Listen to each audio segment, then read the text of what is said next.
வடகொரிய தலைவர் Kim Jong Un எங்கு சென்றாலும் தன்னுடைய தனிப்பட்ட கழிப்பறையை உடன் எடுத்துச் செல்வது உலக நாடுகளின் கவனத்தை ஈர்த்துள்ளது.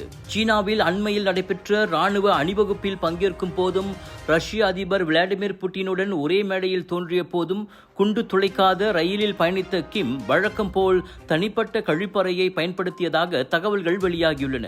இது ஒன்றும் புதிதல்ல. 2018ஆம் ஆண்டு தென்கொரியா, சிங்கப்பூர் மற்றும் ஹனோயில் நடைபெற்ற அனைத்துலக உச்சநிலை மாநாடுகளுக்கும் கிம் தனது கழிப்பிடத்தை உடன் கொண்டு சென்றுள்ளார். அவர் பயன்படுத்தும் கரண்டி, அறைகள் முதல் சிகரெட் சாம்பல் வரை அனைத்துமே பாதுகாப்புடன் கையாளப்படுவதும் வழக்கம்.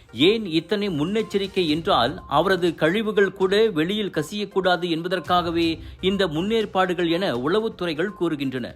அதாவது கிம் ஜாங் உன்னின் மலக்கழிவுகளை ஆய்வு செய்தால் அவரின் உடல்நிலை பற்றிய முக்கிய தகவல்கள் தெரிந்துவிடும். அப்படி நடக்கக்கூடாது என்பதற்காகவே உள்நாடோ வெளிநாடோ போகுமிடமெல்லாம் அவர் கழிப்பறையை உடன் கொண்டு செல்கிறார். வடகொரியாவில் தலைவரின் உடல்நிலை குறித்த வதந்தி கூட ஆட்சியில் அசாதாரண அதிர்வுகளை ஏற்படுத்தக்கூடும் என்ற ஓர் ஐயம் உள்ளது.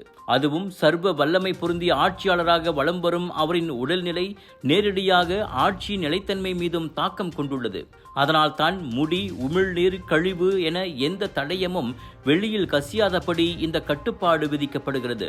வடகொரியாவில் ஒரு சாதாரண கழிப்பிடம் கூட தேசிய பாதுகாப்பின் முக்கிய கருவியாக மாறியுள்ளது உலக நாடுகளை வியப்பில் ஆழ்த்தியுள்ளது.